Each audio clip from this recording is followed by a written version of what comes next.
hawwiin koo yoom dhuftee na dubbisti jedhe eega.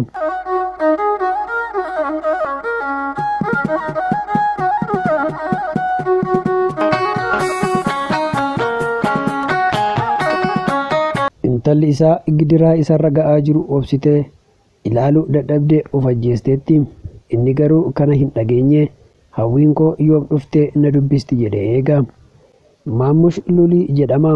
Abbaa ijoollee afuriiti. Horroo Guduruu Wallaggaa magaalaa Kombolchaa jiraataa ture. Mana elektirooniksii qaba. Nama tattaafatee maatii isaa jiraachisudha. Booda bal'inaan hojii hojjetee jireenya maatii isaa caalaatti fooyyessuuf Buraayyuu naannoo Gafarsaa Noonnootti gale. Bara 2015 akka lakkoofsa Itoophiyaatti Buraayyuutti hojii salphaa elektirooniksii bifa haaraa fi gaarii ta'een jalqabe. Utuu hin turin gaafa 3/4/2016 ati hidhata hin taane qabda jechuun qabanii mana hidhaatti gashanii.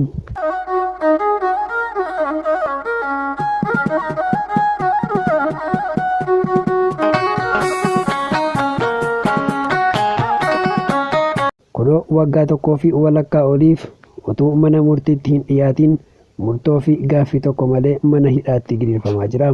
Maammush durayyuu dhibee garaagaraan rakkata.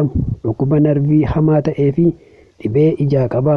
Hospitaala Xiqur Ambassaa fi Minilikiitti yaalamaa ture. Erga mana hidhaa galee dhukkubni duraan ture baay'ee itti jabaate. Dhibee isaa kanaaf yaala argachuu akka qabus iyyatus maatiin deddeebi'anii waajjira poolisii kadhatanis namni jalaa qabee hin jiru.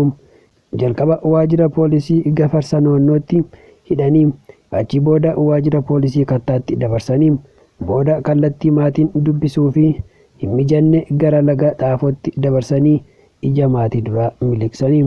Hidhamtoonni muraasni Maammush waliin turan leenjiin kennamee fi hidhaarraa hiikamanii.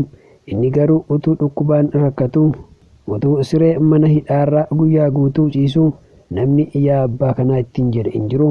Booda laga Xaafoorraa gara Buraayyuu kellaatti dabarsanii achitti hidhanii. Maatiin waajjira mootummaarra naanna'anii haala isaa kana aangaa'ota mootummaaf ibsanis ifatamurraa kan darbee furmaata hin arganne.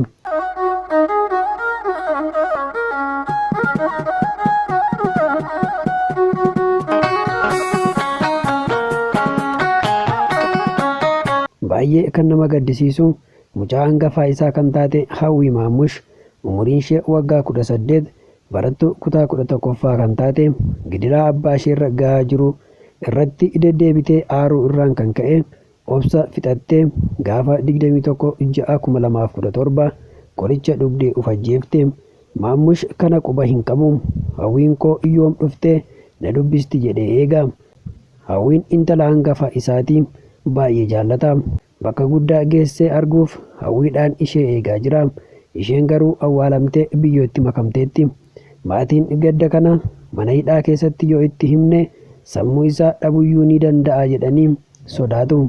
Dhugaa kana itti himanii namni kun yakka hin qabu, himanni itti banames hin jiru, yoo xiqqaate hidhaarra ba'ee akka intala isaaf boo'u nuuf eeyyamaa jedhanii bulchiinsa magaalaa Shaggar Komishinii Poolisii Oromiyaa abbaa alangaa fi dhimma nageenyaatti deddeebi'anii iyyatanis qaamni furmaata kenneef hin jiru.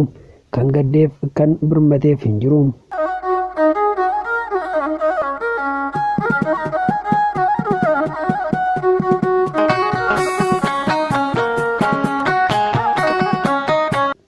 Tolee, kabajamtoota dhaggeeffattoota keenyaa seenaa olitti dubbifame waa'ee Hawwii irraatii waan guddaa akkasiin barattan abdii guddaan qaba. Hawwiin barattuu jabduu taatee seenaa abbaa ishee jijjiiruu kan qabdu aartee abbaa isheef aarii irratti aarii dabaluun boolla seenaa hin taane keessatti abbaa ishee dhiiftee boqotte. Wanta tokko obsuun ofiifis ta'ee maatii akkasumas biyyaaf bu'aa akka qabu Hawwii irraa hubachuu ni danda'ama jechuudha. Faallaa kana immoo obsuu dadhabuun bu'aan isaa seenaa hin taane ol kaa'anii darbuudha. Amma dhumaatti waan dhaggeeffattaniif ulfaadha. Fuula YouTube Galaashoo subscribe godhaa. Akkasumas like fi comment gochuun akkana jajjabeessitan gamanumaan isin gaafadha.